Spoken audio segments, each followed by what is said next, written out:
Well, ladies and gentlemen, welcome back to Make Our World Your Runway. It's lights, camera, action. And you know, this is the weekly show that interviews the most fascinating individuals from the world of modeling, pageantry, fashion, beauty, business, and even the entertainment industry. And today we are going to go to the fashion and the beauty. But of course, we always have a few announcements before we start our show. And we'd like to thank all the sponsors, as this show has been brought to you by Lasky Architect, the Lux Salon, Margaritaville at Sea, Transmedia, 100 Successful Women in Business, and the Global Trade Chamber. And as always, we want to remember all of our viewers to subscribe to the Global Trade Chamber YouTube channel so that you can see all the shows from Make Our World Your Runway and Success Stories. And of course, I highly recommend our viewers to tune in to Success Stories.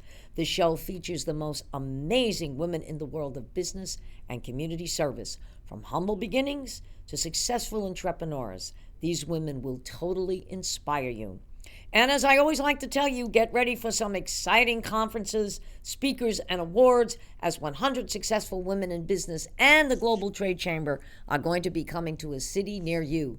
Now, on June 30th, we are going to be in Tampa, Florida. It's going to be an amazing event. We have women not only from the United States, but from other countries that will be there. It's going to be networking. It's going to be a conference.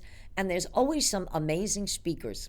And I highly recommend that you get to listen to these speakers, because they can tell you a lot about your own businesses, how to start a business, and if you're looking to find a particular company to work with, this is a place where you really want to be. So to register today, go to the website at www.100swb.com for all the details. And also, we are calling all successful women in business.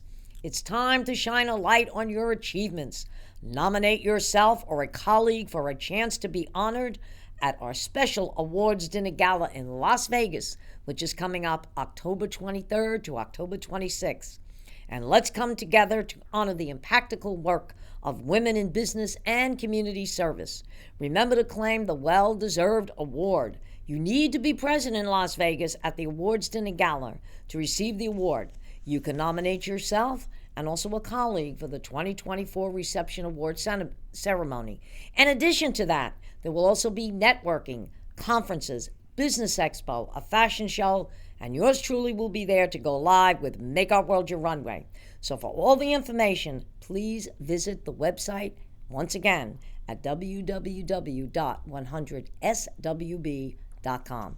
And now, ladies and gentlemen, lights, camera, action, onto our show. It's Make Our World Your Runway. And today I have one of the most fascinating and beautiful women here with me in the studio. You are going to love her. She's the founder and CEO of Vaida. She grew up amidst the enchanting landscapes of Transylvania, where her early life was steered in nature and the mystical traditions of the region. And that's probably what makes her so special. And under the guidance of her grandmother, she learned natural medicine, sewing, fostering, and a deep sense of creativity and self-resilience. So ladies and gentlemen, without further ado, please welcome to Make Our World Your Runway, Tina Vaida, okay? Tina, welcome to Make Our World Your Runway. Hi, thank you for having me.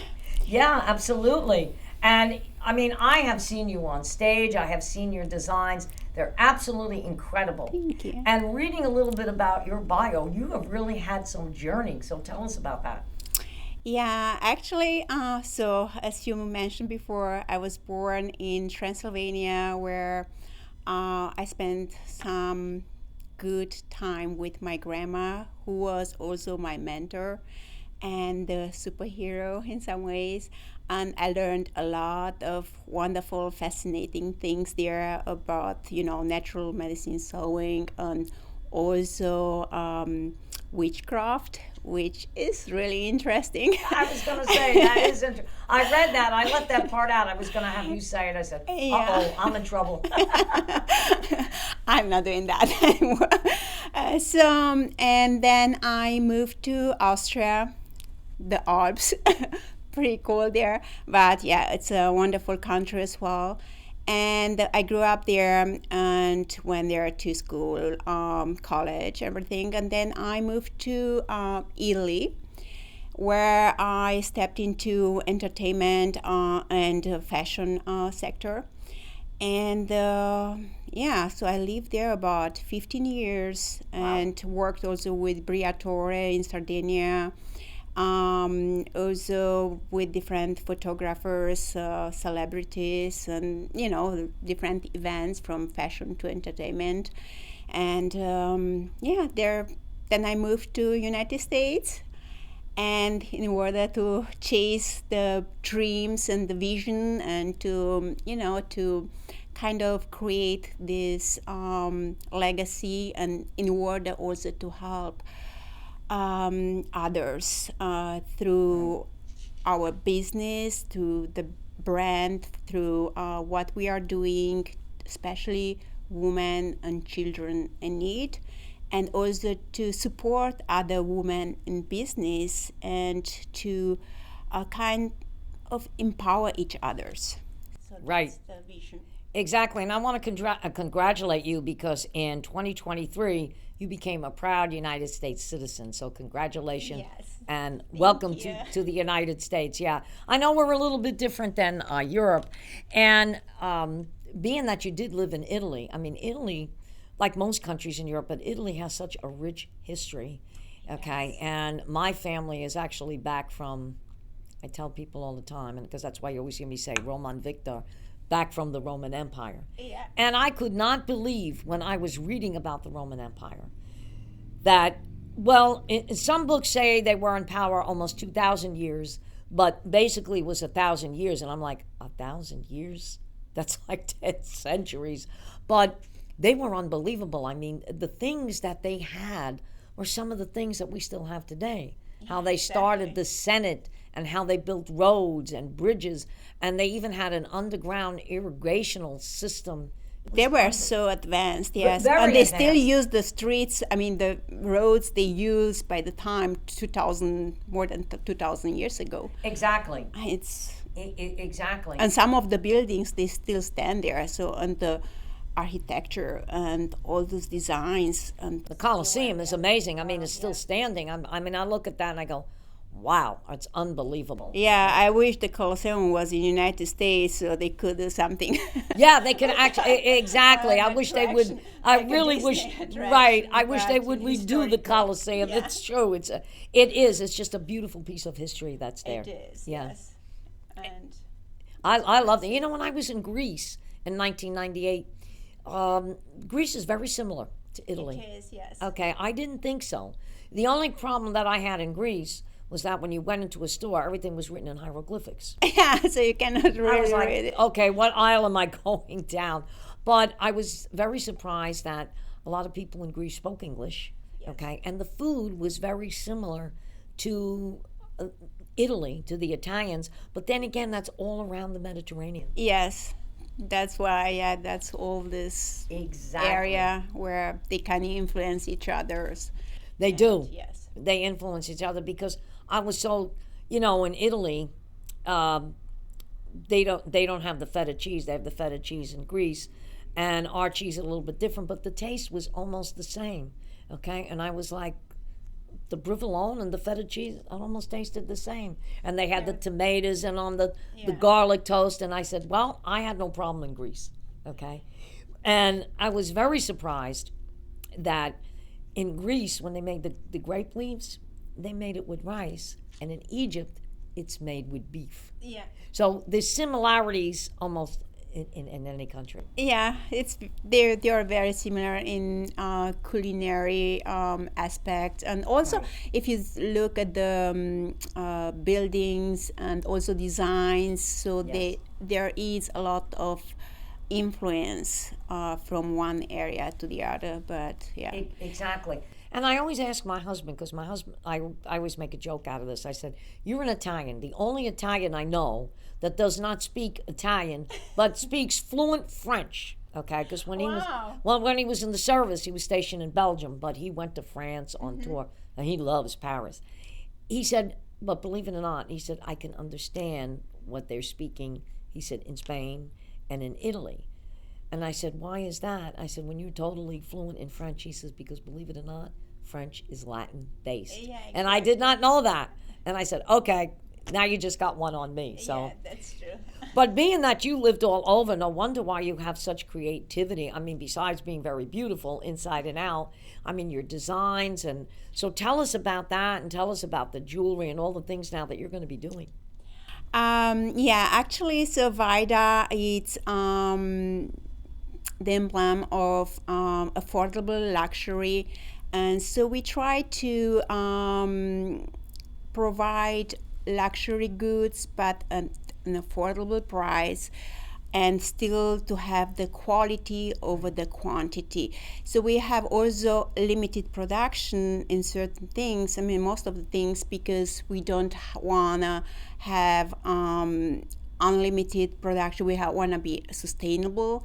We want to have a kind of conscious approach from the production side to the consumer side. So to create this conscious closet, right, where you say, okay, I buy this piece and it's nice. It's kind of a timeless, even if it's trendy now, but I know I can wear it even in 5 years.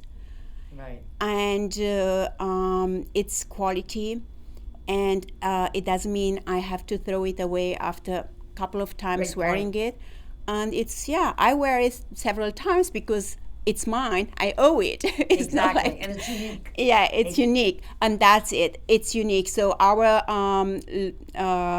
slogan, it's be unique, be yourself, because our customers, our buyers, our clients, they are unique. Everybody is unique, and they should feel confident and be themselves. Right. And that's what we want. And now, so we started with bags and shoes, and now we are kind of expanding. So we created a clothing line, bikini now. Yes, I saw that, So yes. working on jewelry and also on makeup line coming on, and surprise, perfumes. So we're gonna that's great. talk about launching soon. And so it's gonna be much more, and also interior design, but small pieces, working with several famous but also new artists, which are, so they are pretty creative, and they don't have big names, but I see a lot of potential. Of course, we work also with famous artists and try to put also fashion with art together, because fashion is art. Fashion is art, absolutely. And my husband said that the other day. He's quite an artist, okay? And when he worked in the telecommunications industry, he was a little bit of an engineer, but the engineers loved him because he put networks in around the world. But he was able to draw the designs that when the engineers went in, they knew exactly where to go to put these networks in, because he was an artist, where most of the other salespeople could not do that. And he always used to say to me, he says, Angela, he said, fashion is an art. And I'll give you a funny little story, and if you ever meet him, he'll tell you this. When he met me, okay, my husband is very fashionable, especially when he worked in New York City. And he modeled for many years in New York. That's how he started out, okay? And he had his picture on a billboard when you went into the Holland Tunnel, and he was the model for Mern's department store, which was a big department store back then. And it said, if Al Posillico can buy his suits at Mern's, so can you. And when he met me, at that time perms were in, and I had the big perm, and he just looked at me and he said, "You're going to get rid of that poodle hairdo." And I said, "Wait a minute." He said, "I'm getting rid of that poodle hairdo. Bye." And a lot of times when I go out, they'll say, "Oh my God, I love this, I love that." I point to him and I go, "It's him." He always dressed me till this day. Wow. Oh yeah, when that's I go a out dream. to buy clothes, and he'll pull something off a rack and I'll go, try it on. I've got a feeling about this. And I say, I don't like, try it on. I got a feeling. He just has that knack. He'll look at something. And we were talking about something the other day. And you brought up a very good point, interior design. When he finished, I always say, creating me, I went to work in Bergdorf Goodman in New York City. And of course, you want to talk about fashion. Every major designer was in there. Versace, Valentino, you name it. They had that one floor. And I was in the cosmetic department. That's where I started out, and I was head of Lancôme. And to look at what was being worn then and how people were, and then look at, that's why you're going to be so very famous and you're very unique, because my husband and I go out, kind of scratch our heads and go, we never looked like that. And I said, different time, different place. He says, fashion has got to come back. And I said, trust me. Real, yeah. I said, for real. I said, I'm working on it. I said, don't worry about that.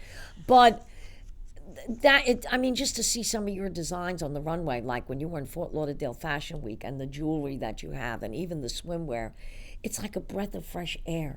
It's like you're bringing back the style, as you said, sustainable, comfortable, where people can afford it, but a classy look. Yes, that can be also timeless, and you say, okay, I can wear it in 5 and 10 years because it's still trendy, even if trends are coming and going, and I can still wear it. It's a piece of statement. Yeah, exactly. And I always say you have to make a statement when you walk in the room.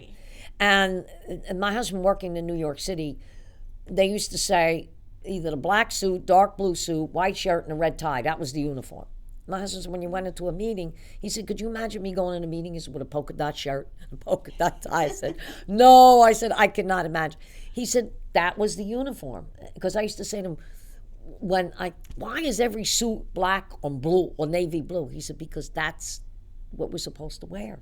He said, when you go into a meeting and you wear that, it looks sharp. He said, I could have a red design tie, but it was always, a red tie. He said, anybody in business, that's what you need to wear. So I have to thank him for kind of changing my looks. But when you talked about she did a great job, amazing job. I have to say congratulations.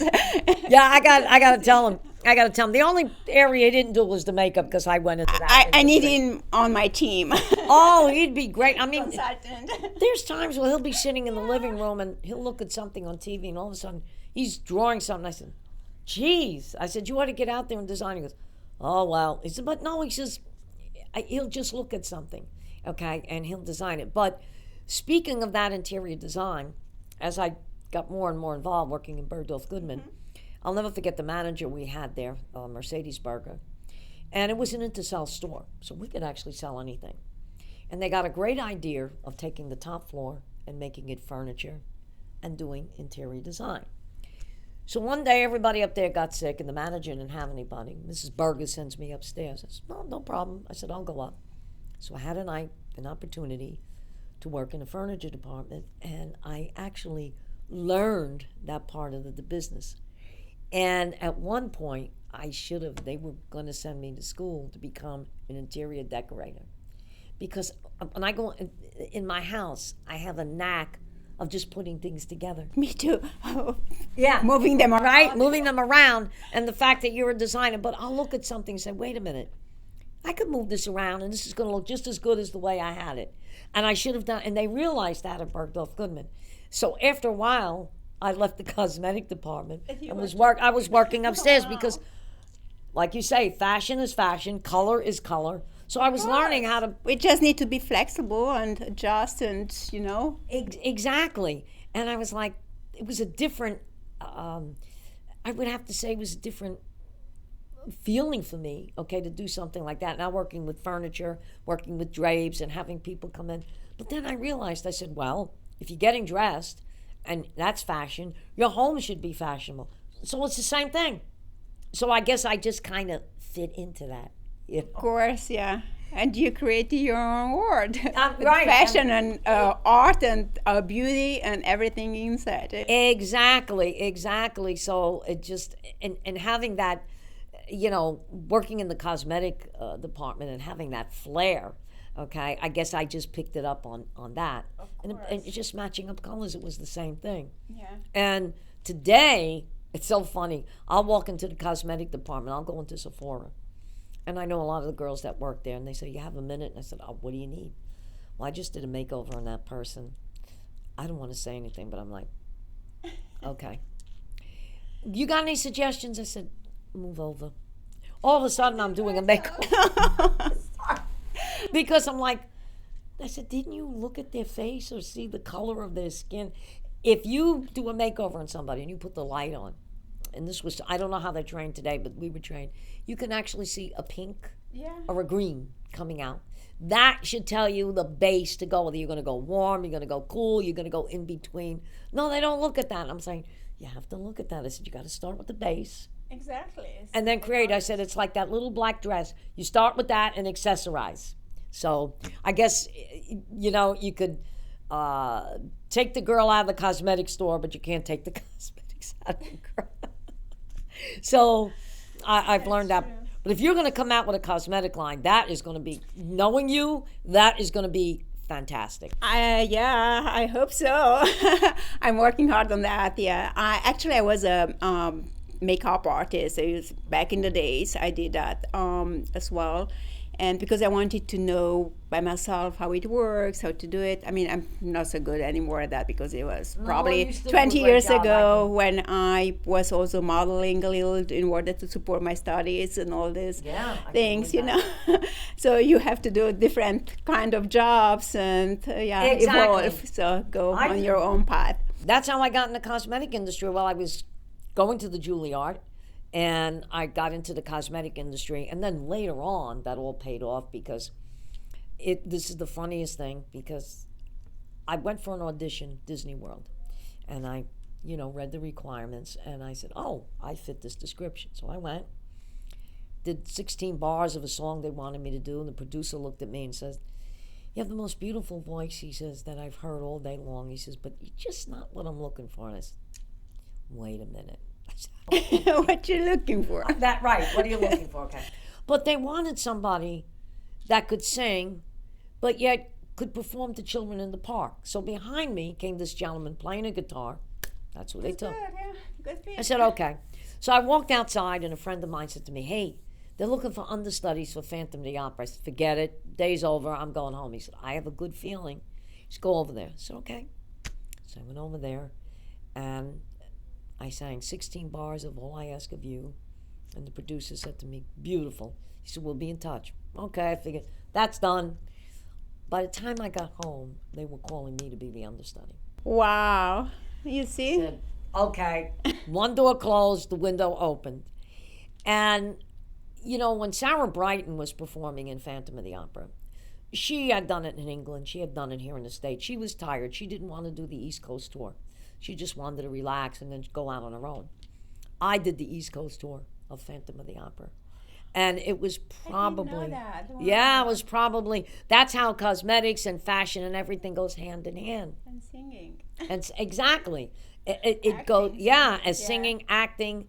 And so I did that, and it was like, that was probably the highlight of my career, because I used to work, I always used to say, I worked 3 days, sometimes 4 days, but just going out and being in the, you know, being on that stage and be able to perform for people, and knowing that if you sang, and what I was taught, when you sing a song, just don't sing the words. Try to visualize when you sing that song what your life is about and relate to it. Exactly, and giving these feelings and these emotions, exactly, transmitting. And I've noticed that with your designs, and I've seen your show several times, I see that with you. I see your designs. That's you actually coming out. Yeah, so I try to transmit these emotions and about what I kind of visualize in that piece, in that dress, in that accessory, and in whatever it is, from bag to shoes to and also putting on the model, you know, because every model is different, and I try also to figure out what dress will look better on her, or where could she be most confident. Exactly. And feel confident walking out there, presenting herself, not only the dress or only the product, but being herself. And that's also a secret, finding out what it's that person and what will make her even more confident and even more beautiful.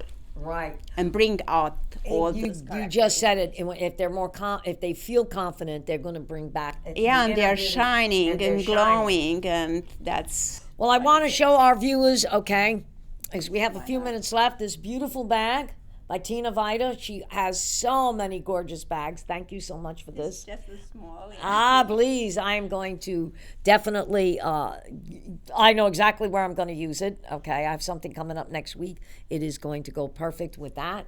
So I thank you so much. And of course, you have so many bags and Maria, who you met, is actually looking to create a new look for me for this show. So I definitely want you to do that. We'll absolutely work on that, and we create something really amazing, as beautiful and wonderful as you are, and unique. Yes, and you are unique. And in closing, what would you like our viewers to know about you? Tell them where they can find you. Where you can find us on social media, Facebook and Instagram. We don't use TikTok yet. Probably we never use it. I don't know. So Vaida Online Official or www.vaida.world. So that's where we work with several boutiques, luxury boutiques. But now our website is updated, so it's gonna be a lot of stuff there, and also blog, and you can stay informed and updated. And we try to work with our followers and customers and have them also decide on several looks, maybe win different trips, or also a day with us creating something. Fantastic. And also of course with Angela. Yes. And the beautiful queens, and so we have some big things on top. You have big things on the horizon. Well, it's been such a pleasure to have you here on Make Our World Your Runway. And of course, ladies and gentlemen, you heard it first. Tina Vaida, remember to follow her. She's got some amazing designs. This will not be the last time she will be on the show. Trust me, we're going to be doing a lot of things together, especially with the upcoming Miss International World Pageant taking place in October. So once again, ladies and gentlemen, thank you so much for tuning in to Make Our World Your Runway. And as always, we will be back next week with more exciting things and always an exciting guest. Have a good one.